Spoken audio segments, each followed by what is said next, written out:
Hello दोस्तों, welcome back to our channel Senpai Rates. आज हम लाए हैं फाइटिंग बॉट का episode number 3, video number 15। Please subscribe to our channel.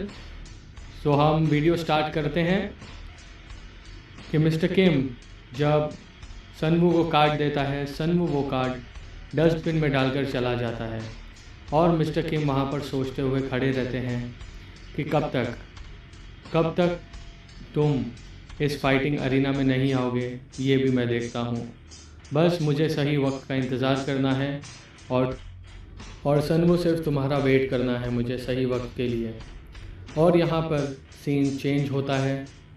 सनवू दिखाया जाता है कि बिग बैर से फाइट के बाद सनवू वॉशरूम जाता है, अपना मुंह धुलता है और बहुत ही परेशान रहता है। वो अपना मुंह क्लीन करता है क्योंकि चेहरे पर खून के निशान थे और एक रिलीफ भरी सांस लेता है और सोच में पड़ जाता है कि ये आखिर हो क्या रहा है। पहले घर पर गुंडे, फिर हॉस्पिटल में वो बैर और फिर वो मास्क वाले आदमी। यहीं पर वॉशरूम का दरवाज़ा खुलता है। सनवू का फादर उसे देखने आता है। उसे कहता है कि क्या तुम ठीक हो? सनवू कहता है कि मुझे आपकी ज़रूरत नहीं, आप अभी आ रहे हैं। आप इतने बड़े बॉक्सर थे, अपने टाइम के चैम्पियन थे, लेकिन आपने कभी हमारा घर नहीं चलाया सही से। हमेशा घर पर कोई ना कोई कर्जदार मौजूद रहता था जिसकी वजह से मेरी माँ की, हमारी सबकी ज़िंदगी ख़राब हो गई।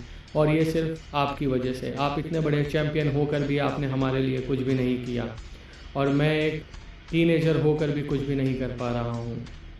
आप लूज़र हैं और हमेशा लूज़र ही रहेंगे। सनवू ये कहता है अपने फादर से और कहता है कि ये बॉक्सिंग चैम्पियन होकर क्या फ़ायदा जब आप हम लोगों को सही से नहीं रख सकते। सनवू का बाप बहुत ही शर्मिंदा रहता है, लेकिन सनवू अपनी सारी भड़ास, अपनी ज़िंदगी में जो भी उसने झेला है, सब अपने फादर पर निकाल देता है।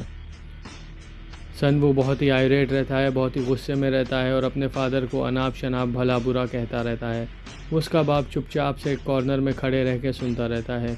कुछ न कुछ कहानी में ट्विस्ट ज़रूर है, क्योंकि अगले ही सीन में आपको पता चलेगा एक बहुत ही इंटरेस्टिंग क्लाइमैक्स। सनवू का बाप वहाँ से ये कहकर चले जाता है कि तुम अपने रूम में आराम करना, हॉस्पिटल से बाहर मत आना, हॉस्पिटल के बाहर बहुत ख़तरा है, तुम अपने रूम में ही रहना।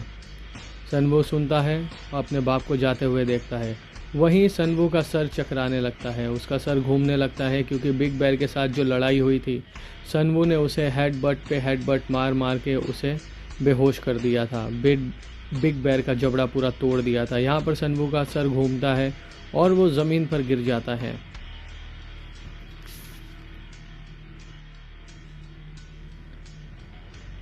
सनवू ज़मीन पर गिर जाता है, अपना सर पकड़ के बैठ जाता है वहीं वॉशरूम के एक कोने पर, वॉश बेसिन के नीचे, और उसका सर बहुत ही तेज़ी से घूम रहा है। वो हमेशा सोचता है कि जब भी मैं अपने फादर से बात करता हूँ मेरा सर घूमने लगता है। वहीं वो बैकलैश में चला जाता है कि उसका फादर दूसरों के पेरेंट्स के आगे बैक कर रहा है, सर झुकाए हुए बैठा हुआ है और दूसरे के पेरेंट्स उसे अब्यूज़ कर रहे हैं। वहीं पर सनवू को कोई जॉब भी नहीं मिलती। फ़िशिंग अरीना में उसे एक जॉब मिली थी, लेकिन वो उस जॉब को भी पूरा नहीं कर पाया। बहुत ही लूज़र महसूस करता है वो अपने आप को कि वो इस ज़िंदगी में कुछ भी नहीं कर पा रहा है। जब उसे जॉब मिली तो उसे कुछ लोग बुली करने आ गए, जिसकी वजह से उसके साइकिल वगैरह सब तोड़ दिया उन लोगों ने और उसके हाथ से वो भी जॉब चले गई। वो बैकलैश में चला जाता है कि ना उसका फादर सक्सेसफुल है ना मैं, और वैसे ही वो वापस प्रेजेंट में होश में आता है। वो चौंक जाता है, सारी चीज़ें वो सोच रहा होता है नींद में। अचानक से चौंक के उठता है वो, और चौंक के उठने के बाद उसका सर बहुत दुखता है। वो अपने सर पर हाथ रख के कहता है कि हमेशा जब भी मैं अपने फादर से बात करता हूँ, क्या पता मेरा सर क्यों इतना दुखने लगता है, और अभी भी मैं कब बेहोश हुआ, कब मैं हॉस्पिटल की बेड पर आ गया, मुझे नहीं पता। वहीं वो अपना फ़ोन चेक करने लगता है। फ़ोन चेक करता है तो उसे एक बहुत ही सरप्राइजिंग मैसेज आता है। वो मैसेज किसी और का नहीं, उसके फादर का होता है, और उसका फादर कहता है सनवू से, सनवू तुम आज मुझे मिलना, मुझे तुम्हें बहुत ही इम्पॉर्टेंट बात बतानी है और ये बात बहुत ही ज़रूरी है तुमको जानने के लिए। जब तुम मुझे मिलोगे आज रात में मैं तुम्हें सारी बातें बताऊंगा। तो यहाँ पर कोई ना कोई थ्रिलर है ज़रूर जो उसका बाप उसे बताना चाहता है, क्योंकि सनवू इतना स्ट्रांग है। सनवू सोचता है कि डैड का मैसेज तो आ गया, मैं अपनी मॉम को चेक करता हूँ कि मेरी मॉम कहाँ पर है, मैं उनसे भी पूछ लूँ क्या वो ठीक तो हैं। वो उनको नंबर डायल करने लगता है और अपनी मॉम को एक फ़ोन लगाता है, जहाँ पर रिंग होता है फ़ोन और उसकी मॉम उससे कहती है कि सनवू तुम घर नहीं आना, यहाँ पर कुछ गूंज हैं, कुछ गुंडे हैं आज हमारे घर पर, तो तुम घर नहीं आना। सनवू गुस्से में पूछता है और हैरानी से भी पूछता है कि मॉम कहाँ पर हो आप, मुझे बताएंगी कि आप कहाँ हो, मैं आता हूँ आपको लेने के लिए, मुझे बताओ।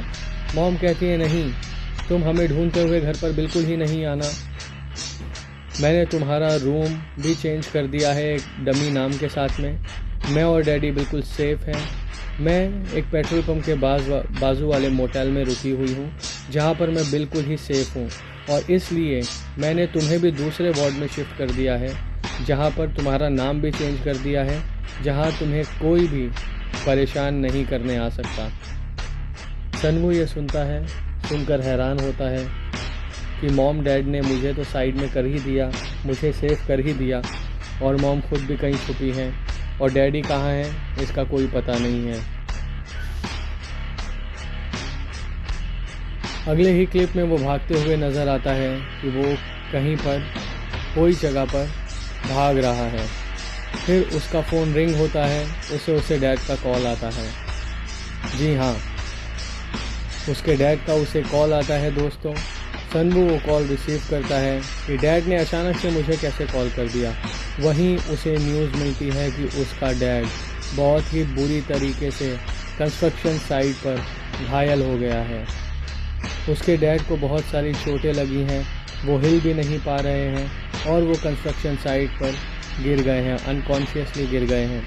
सनवू ये सोच के बिल्कुल हैरान हो जाता है, सुन के परेशान हो जाता है, उसके होश उड़ जाते हैं।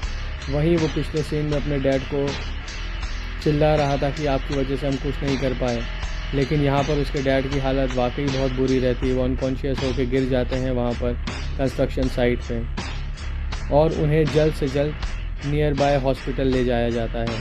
हॉस्पिटल में देखते हैं तो उनके डैड, सनवू के डैड आईसीयू में एडमिट है, जो बहुत ही क्रिटिकल कंडीशन में है। सनवू सोचता है कि डैड तो आज मुझे मिलने वाले थे, उन्होंने कहा था कि आज मैं मिलकर तुम्हें कुछ ना कुछ ज़रूर बताऊंगा, लेकिन अब उनकी हालत बहुत ही ख़राब है। यही डॉक्टर कहता है कि उनके सारे बोन्स वगैरह फ्रैक्चर हो चुके हैं और इनके इलाज के लिए 100 मिलियन युआन चाहिए।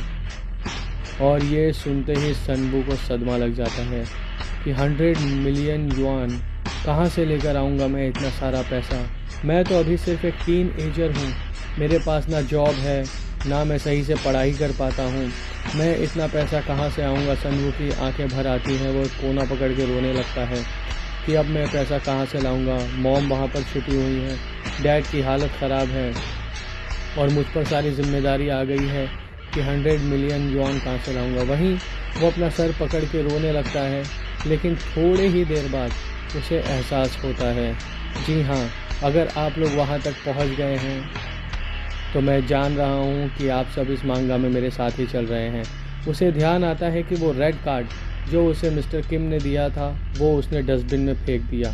तो वो सोचता है कि अब मेरे पास कोई भी चारा नहीं बचा है, मुझे उस कार्ड को ढूंढकर फाइटिंग अरीना में जाना पड़ेगा। सनवू बहुत ही रश करता है, वो फ़ौरन जाता है अपने उस रूम में, वहाँ पे वो डस्टबिन में जाता है क्योंकि उसने अपना कार्ड डस्टबिन में ही फेंका होता है।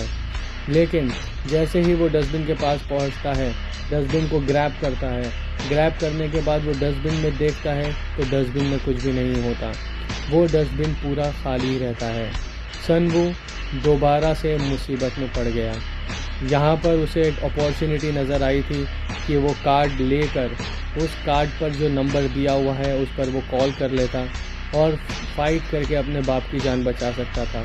लेकिन वो डस्टबिन खाली कर दिया गया था। सुबह ही सुबह सनवू सर पटक के रोने लगता है और वो सोचता है कि आखिरी मौका था, वो भी मेरे हाथ से चला गया। अब मैं कैसे अपने डैड को बचाऊंगा, कैसे लोन चुकाऊंगा गूंज के। और वो बिल्कुल रोने लगता है इस पर।